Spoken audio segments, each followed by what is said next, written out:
Good afternoon, everyone. I'm Cameron Nardini, and today I'm going to be presenting my literature project for Chemical Engineering 815. I'll be talking to you about the COSMO's real solvent methodology and some applications that we can have in biodiesel refining. So just the outline of what I'll be discussing today, we'll first talk about the theory of COSMO's the real solvent variant. We'll go over some benefits and comparisons to a group contribution model like UNIFAC, talk about some applications for biodiesel refining, and then kind of recap it all at the end. Now, an interesting note here, the original goal of this presentation was to focus on the biodiesel aspect and have explaining the COSMO theory be just a background. As I've delved further into this research, what it turned into was taking a lot more time to explain COSMO and how it works, and then kind of having the biodiesel become just a supporting example to show how this can work. So that's just for your information there. And continuing on, let's talk about what the COSMO-RS theory actually is. So what it stands for is conductor-like screening model for real solvents. It comes from the more general type of COSMO, which is just conductor-like screening model, which is a type of continuum solvation model, not salvation model, known as a CSM.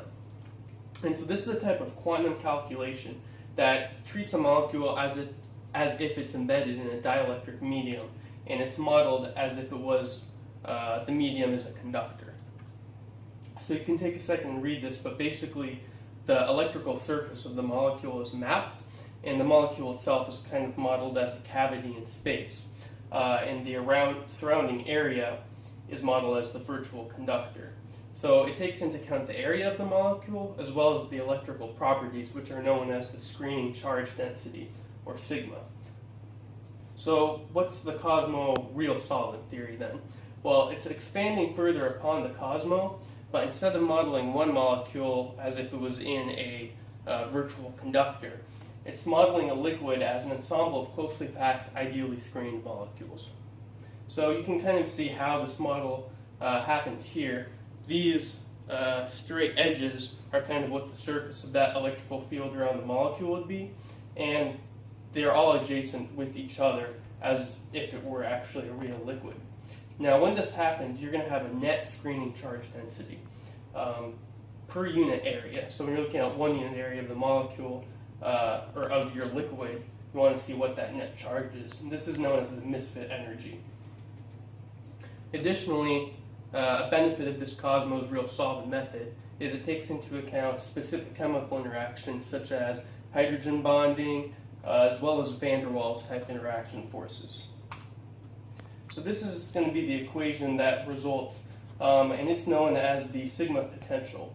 So the sigma potential is going to be this term here, and you're also going to have a sigma profile, which is a probability distribution function from statistical mechanics.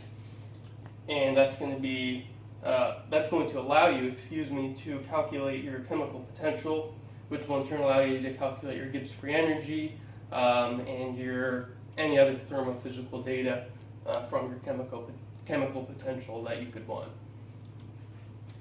So this is kind of a brief overview of the COSMO and how we expand that to the COSMO real solvent. So you start off with your molecular surface, and you do your quantum chemical COSMO calculation. Well, this can be a very tedious and time-consuming process. The benefit is they only need to be performed once. So once you do this calculation, it's stored in a database, and you can use your COSMO computer program, whichever one you may be using, and there are many, and then those calculations for that molecule do not need to be performed again. It doesn't matter about the other molecules in the mixture, just about that individual component itself. So then, where we're going to expand with the real solvent is it's going to take all the sigma profiles of these compounds, use statistical thermodynamics to get a sigma potential for the entire mixture. This in turn will let us calculate all the equilibrium data of our mixture with relatively few adjustable parameters or experimental data. So to kind of compare this to the current state of the art, which is regarded as UNIFAC, we're going to go over some kind of comparisons and some benefits that COSMO has when compared to UNIFAC. So the group contribution model, such as UNIFAC, only really look at the functional groups of the molecule and assume that adding up all those will be enough to account for the energies of that molecule. In reality, there may be certain aspects of looking at the whole molecule that aren't taken into account by the functional groups. So UNIFAC really depends on the just availability of good and abundance of high quality experimental data in order to get good parameters for the model. Additionally, the statistical averaging process that they use is not very good for any dilute concentrations or high concentrations because it's based off of a mean field assumption. For example, the water octanol system is very important for determining a chemical's environmental fate in environmental engineering, and UNIFAC does notoriously poorly for that water octanol system. Additionally, there's a very large number of adjustable parameters that are required for UNIFAC. On the other hand, when we compare it to COSMO, we will see that it doesn't depend on any existing parameters. All you have to do is your quantum chemical calculations, which probably have already been done and are stored in a database in order to get good data.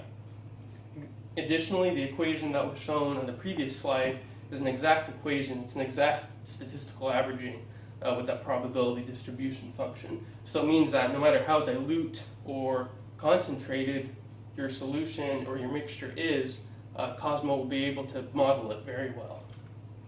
Additionally, compared to UNIFAC, there is a very small number of adjustable parameters. You can distinguish between your van der Waals, your hydrogen bonding, and any other specific chemical interactions, unlike UNIFAC, which kind of groups them all into one set of interactions. We also are allowed, it allows us to calculate pure component vapor pressures, which UNIFAC cannot do. So let's talk about a little bit biodiesel production and see how COSMO can be used in this regard. So when you're producing biodiesel, as you see, you have an oil feed and an ethanol feed, as well as catalyst. And your three main products that are going to be produced are glycerol, what's known as a fatty acid alkyl ester, or FAEE, as well as you're going to have a lot of excess ethanol. Because this is a reversible reaction that occurs in here, you need a lot of ethanol to drive the stoichiometry towards the product side. So a challenge is going to be recovery of the excess ethanol for reuse. But also, even though we can separate FAEE and glycerol pretty easily, the standard for most countries are glycerol content in your FAEE, which becomes the fuel, of less than 0.02%. So a lot of separation is going to be needed to actually achieve that high standard. So what two different set of researchers did was look at the ternary data for the FAEE, glycerol, and ethanol mixture. So let me explain this graph right here because it took me a little while to figure out what was going on. So this green line here is when you have the mixture as one phase, as the reaction is actually proceeding and you're reaching a higher and higher conversion. So this is essentially at the higher temperature before it cools down and separates into different phases, and it is separated further by a settler and a centrifuge. You have one phase here on this green line. So this is 0% conversion, 10%, so on, all the way up until just about 100% conversion. And how you read this is at the 100% conversion mark, you simply go this way to see how much glycerol, you go down this way to see how much FAEE, and then you go straight across to see how much ethanol.